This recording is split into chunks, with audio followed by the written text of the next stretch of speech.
గౌరవనీయులు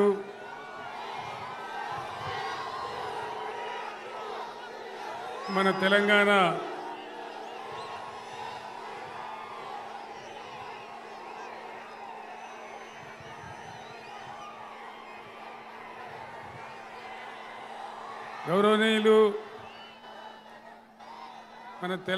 రాష్ట్ర శాసనసభ మాజీ స్పీకర్ శ్రీ పోచారం శ్రీనివాసరెడ్డి గారు, గౌరవనీయులు కామారెడ్డి మాజీ శాసనసభ్యులు గోవర్ధన్ గారు, ఎల్లారెడ్డి మాజీ శాసనసభ్యులు సురేందర్ గారు,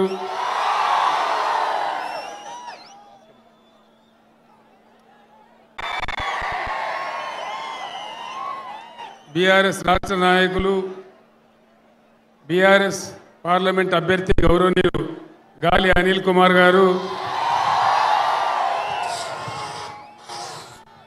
ఎండ ఎక్కువగా ఉన్న తరలి వచ్చిన మీ అందరికీ ధన్యవాదాలు. కామారెడ్డి మీ అందరికీ నేను ఒక మాట చెప్పదలుచుకున్నా. మన కామారెడ్డి జిల్లా ఉండన్నా పోవన్నా? ఉన్నానా? మరి చేస్తా అంటున్నాడు. మీ ఇష్టం. కాపాడుకుంటారా పొడగొట్టుకుంటారా మీ ఇష్టం. కాపాడతారా? కామారెడ్డి జిల్లా ఉండాలంటే ఖచ్చితంగా ఈ ఎలక్షన్లలో గాలి అనిల్ కుమార్ గెలవాలి. వీలైతేనే కొట్లాడతారు మన భవిష్యత్తు కోసం. ఏ బాబు అది బంద్ చేయవా?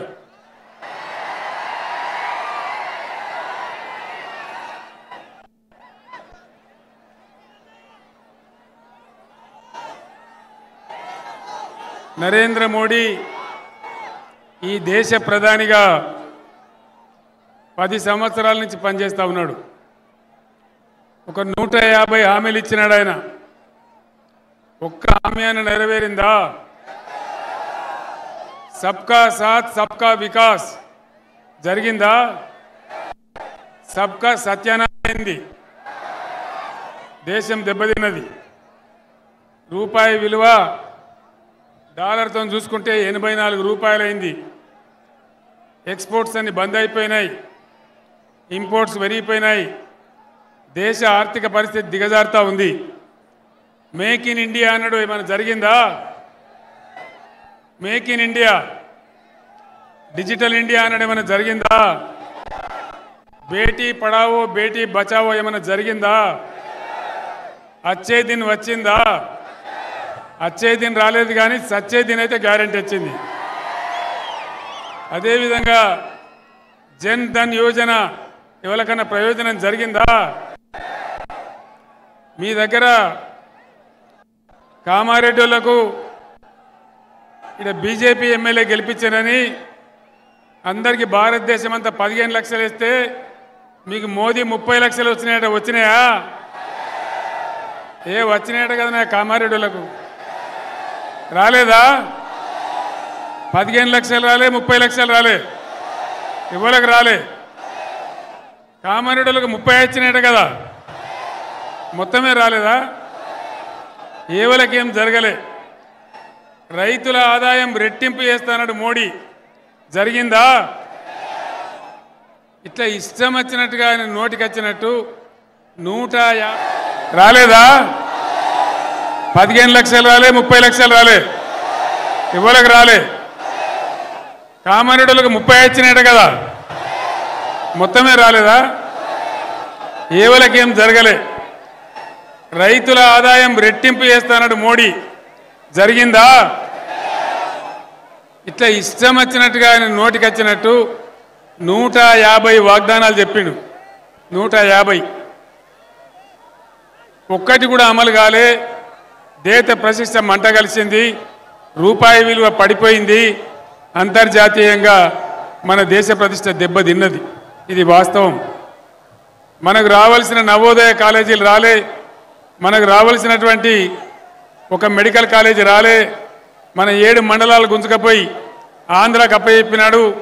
మన సీలీరు విద్యుత్ ప్రాజెక్టు కూడా ఆంధ్రాకు అప్పచెప్పినాడు. తెలంగాణకు ఏనాడు కూడా ఒక మంచి పని నరేంద్ర మోడీ చేయలే. పైగా ఆయన ఒక మాట చెప్పిండు, తల్లిని చంపి బిడ్డని బతికించిండ్రు అంటాడు. తెలంగాణ ముచ్చట ఎప్పుడు వచ్చినా తల్లిని చంపి బిడ్డని బతికించిండ్రు అని దిక్కుమాలిన మాట మాట్లాడతాడు, పనికి మాలిన మాట మాట్లాడతాడు. మొన్నెక్కను అక్కడ కూడా ఉత్తర భారతదేశంలో కూడా అదే మాట మాట్లాడిండు. అది కూడా పూర జూట. ఈ రకంగా బీజేపీ పరిపాలన మనకు ఏ రకమైన మంచి చేయలేదు. పైగా మనకున్న 2 నదులను, కృష్ణా గోదావరి నదిని తీసుకుపోయి వేరే వాళ్ళకి ఇస్తా అని చెప్తాడు. బీజేపీ ఎప్పుడైనా దోపిడీదారుల పార్టీ, పెట్టుబడిదారుల పార్టీ తప్ప అది పేద ప్రజల పార్టీ కాదు. పేదలకు ఏమాత్రం లాభం కూడా చేయదు. ఎక్కడ ఈడ కాదు, భారతదేశం నలుమూలల ఎక్కడ కూడా మంచి చేసిన దాఖలా ఒక్కటి కూడా లేదు అని చెప్పి నేను మనవి చేస్తా ఉన్నా. ఎంతసేపు మత విద్వేషం పెట్టాలి, ప్రజల మధ్య చిచ్చు పెట్టాలి, గందరగోళం చేసుడే తప్ప ఏ ఒక్క మంచి పని కూడా ప్రజలకు జరిగినటువంటి పరిస్థితి లేదు. అందువల్ల బీజేపీ పార్టీ మనకు పనికి రాదు. దానికి ఓటేసినా వేస్టే తప్ప మన నదులు నీళ్లు పోతాయి తప్ప మనకేం లాభం జరగదు. ఇక కాంగ్రెస్ పార్టీ అరిచేతిలో వైకుంఠం చూపించి అడ్డగోలు హామీలు ఇచ్చి అధికారంలోకి వచ్చింది కాంగ్రెస్ పార్టీ.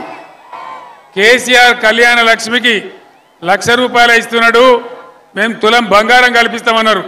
ఎక్కడన్నా వచ్చిందా తులం బంగారం? రాలే కదా. రైతు బంధు అందరికి పడ్డదా? నిజమా? మొన్న 9 తారీఖు లోపల వేస్తానని ముఖ్యమంత్రి వచ్చిందా? ఇంకా కూడా రాలే. ఇక రాదు, ఎందుకంటే ఆయన్నే కుట్ర చేసి ఎలక్షన్ కమిషన్కు తెలియజేసి దాన్ని మళ్ళీ ఆయన్నే బ్యాన్ చేసిండు. ఇప్పుడు ఏమంటాడు, ఇక రైతు బంధు రాదు, అయిపోయింది, దాని కథ ఒడిచిపోయింది. మళ్ళీ రేపు కూడా ఏమంటాడు, 5 ఎకరాలు ఉన్నోనికే వేస్తా అని మాట్లాడతాడు. 6 ఎకరాల రైతు ఏం తప్పు చేసిండు, 7 ఎకరాల రైతు ఏం తప్పు చేసిండు? ఈ రకంగా రైతు బంధు ముంచిండ్రు. కరెంటు కోతలున్నాయా? పొలాలు ఎండినాయా? కామారెడ్డిలో బాగా ఎండినాయట, నిజమేనా? మరి ఏమైంది కరెంటు కొని నేను అడుగుతా ఉన్నా దయచేసి. కేసీఆర్ ఉన్నప్పుడు 9 సంవత్సరాలు రెప్పపాటు కూడా పోకుండా కరెంట్ ఎంత బాగా వచ్చింది. ఇప్పుడు ఏం మాయరోగం వచ్చింది కరెంటుకు? ఎక్కడికి పోయింది మన కరెంటు?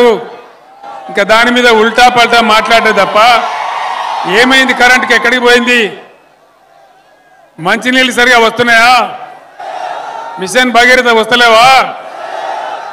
బీఆర్ఎస్ గవర్నమెంట్ ఉన్నప్పుడు కామారెడ్డి లాంటి పట్టణాలలో ₹1 పేదవాళ్ళకు కూడా నల్లా కనెక్షన్ ఇచ్చి, గ్రామాలలో అయితే ఫ్రీ కనెక్షన్ ఇచ్చి బ్రహ్మాండంగా నీళ్లు సరఫరా చేసినాం. ఎక్కడికి పోయినాయి మన మంచినీళ్ళు? ఏం రోగం వచ్చింది దానికి? దయచేసి మీరు అందరూ ఆలోచించాలని చెప్పి నేను కోరుతా ఉన్నా. కరెంటు పోయింది, మంచినీళ్ళు పోయినాయి, వడ్లు కొంటున్నారా? కొంటలేరా? 500 బోనస్ వస్తున్నదా? బోనస్ బోగసే అయిందా? బోగసే అయిపోయింది.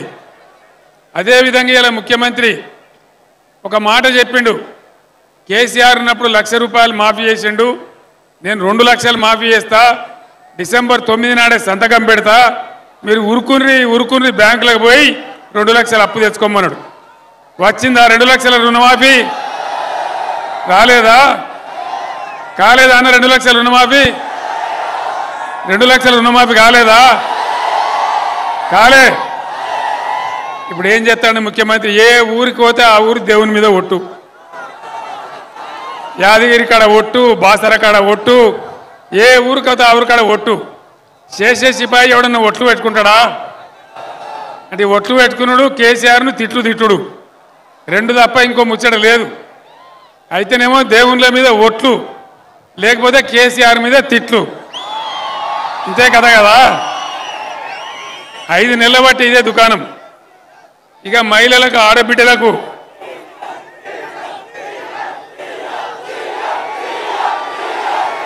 బంజద అయిపోయినా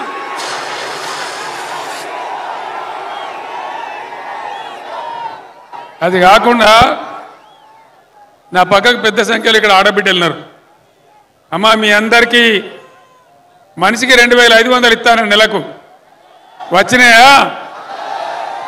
కామారెడ్డిలో వచ్చినాయట కదా. హైదరాబాద్లో చెప్తున్నామా, రాలేదా? 2500 రాలే.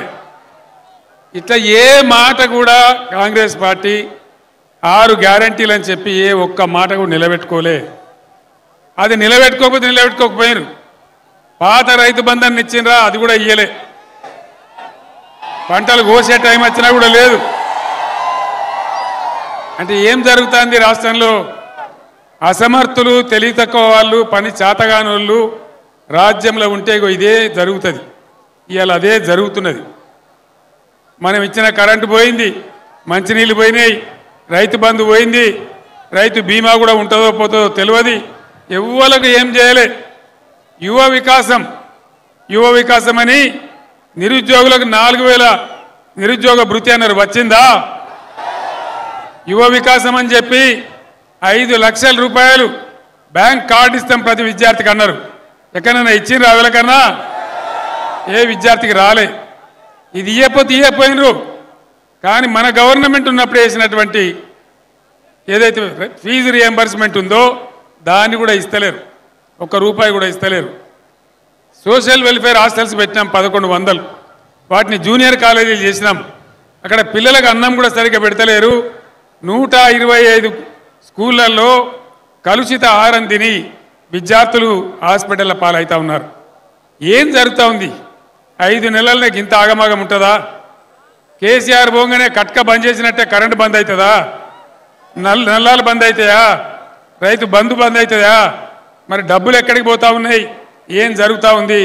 దయచేసి మీరు అందరూ ఆలోచించాలని చెప్పి నేను కోరుతా ఉన్నా.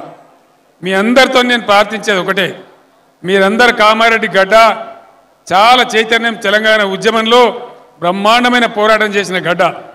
ఇదే కరీంనగర్ పట్టణంలో, ఇదే కామారెడ్డి పట్టణంలో పోలీసు కిష్టయ్య పిస్తోల్తో కాల్చుకొని అమరుడైన సంగతి కూడా మనందరికీ తెలుసు. ఆనాడు చాలా కష్టపడి మనందరం పోరాటం చేసి అనేక సంవత్సరాలు పోరాడి ప్రాణాల మీదకి తెచ్చుకొని చాలామంది యువకులు చచ్చిపోయి తెలంగాణ రాష్ట్రాన్ని తెచ్చుకున్నాం. దీన్ని ఒక పొదరిల్లులాగా బాగా చేసుకున్నాం. వ్యవసాయం బాగా చేసుకున్నాం. పేద ముసలి వాళ్లకు 2000 రూపాయల పెన్షన్ ఇచ్చినాం. బీడీ కార్మికులకు దేశంలో ఎక్కడ ఇయ్యరు 2000 రూపాయల పెన్షన్ ఇచ్చినాం. మొన్న ఎన్నికల్లో 6 గ్యారంటీలలో భాగంగా ముఖ్యమంత్రి 2000 కాదు మేము 4000 పెన్షన్ ఇస్తామన్నాడు. ఎవరికన్నా వచ్చినాయా? అది రాకపోతే పోయింది. జనవరి నెల పెన్షన్, ఆ 2000 పెన్షన్ కూడా ఇవ్వకుండా పెన్షన్దారులందరినీ మోసం చేసినారు. ఈ విధంగా అన్ని రకాల వాళ్ళు ఇచ్చిన వాగ్దానాలు భంగం చేయడమే కాకుండా బీఆర్ఎస్ ప్రభుత్వం ఉన్నప్పుడు చేసిన సంక్షేమ పథకాల రద్దు, రైతు పథకాల రద్దు, విద్యార్థి పథకాల రద్దు, రాష్ట్రాన్ని అన్ని రంగాలలో నిర్లక్ష్యం చేస్తూ ఉన్నారు. ఆడపిల్లలకు, చదువుకునే వాళ్లకు స్కూటర్లు కొనిస్తామన్నారు. స్కూటీలు వచ్చినా ఎక్కడైనా? స్కూటీలు రాలేదు, కానీ లూటీలు మాత్రం మొదలైనవి. కరెక్టేనా? ఈ విధంగా ఏ ఒక్క స్కీమ్ అమలు చేయలేదు. పాత ప్రభుత్వం అమలు చేస్తున్న పథకాలు అమలు చేస్తలేరు. తెలంగాణకు బీఆర్ఎస్ గవర్నమెంట్ ఉన్నప్పుడు పరిశ్రమల రంగంలో, ఐటీ రంగంలో విశేషమైన కృషి చేసి బ్రహ్మాండమైన పెట్టుబడులు తెచ్చినాం. ఇలా కరెంటు కోతల వల్ల పెట్టుబడులన్నీ వాపసు పోయే పరిస్థితి వస్తూ ఉంది. ఒక 1000 కోట్ల చేసే పరిశ్రమ ఆల్రెడీ మద్రాసు తరలిపోయింది. ఇదే రకంగా జరిగితే చాలా కష్టమవుతుంది. అందుకోసం మన నదుల నీళ్లు కాపాడుకోవాలన్నా, ఈ కాంగ్రెస్ పార్టీ మెడలు వంచి మీకు ఇచ్చిన గ్యారంటీలు అమలు చేయాలన్నా, తెలంగాణ ఆత్మగౌరవాన్ని, తెలంగాణ అస్తిత్వాన్ని రక్షించాలన్నా ఒక బీఆర్ఎస్ పార్టీ మాత్రమే కాపాడగలుగుతుంది. ఇవాళ మీ అందరికీ నేను ఒక మాట చెప్తా ఉన్నా. ఇప్పుడు రాబోయేది కేంద్రంలో ఒక మాట చెప్తున్నారు. బీజేపీ వాళ్ళు గ్యాస్ చెప్తా ఉన్నారు. ఏం చెప్తున్నారు? అబ్ కీ బార్ 400 పార్. నేను కూడా ఏమో అనుకున్నా, 400 పార్ అవుతుంది. ఏం పార్ అవుతుంది? పెట్రోల్ ధర, డీజిల్ ధర గ్యారంటీ 400 పార్ అవుతుంది. పెరిగానా? మరి మళ్ళా నరేంద్ర మోడీ గెలిస్తే పెట్రోల్ డీజిల్ ధర గ్యారంటీగా 400 పార్ అవుతుంది. అందులో అనుమానమే అవసరం లేదు. కాబట్టి యువత, విద్యార్థులు, ఈ పట్టణ మేధావులు, ఈ ప్రాంత మేధావులతోని నేను ప్రత్యేకించి ప్రార్థిస్తా ఉన్నా. రాష్ట్రం మనది, దేశం మనది, ఒక పిచ్చిలో కొట్టుకపోవడం కాదు. దయచేసి ఆలోచించి మీ ఓటును వినియోగించండి. ఇవాళ కేంద్రంలో రాబోయేది సంకీర్ణ ప్రభుత్వమే, ఖచ్చితంగా సంకీర్ణ ప్రభుత్వమే రాబోతా ఉంది. బీజేపీకి 200 సీట్లు కూడా దాటలేవు. ఇక్కడ ఈ నియోజకవర్గంలో బీజేపీ 3వ స్థానంలో ఉంది జైరాబాద్ పార్లమెంట్ నియోజకవర్గంలో. కాబట్టి దయచేసి నేను మీ అందరినీ కోరేది, ఒక 12-13 పార్లమెంట్ మెంబర్లు మనం గెలిస్తే కాంగ్రెస్ మెడలు వంచగలుగుతాం, హామీలన్నీ అమలు చేయించగలుగుతాం, అదేవిధంగా మన నదులను కాపాడగలుగుతాం, తెలంగాణ హక్కులు కాపాడగలుగుతాం.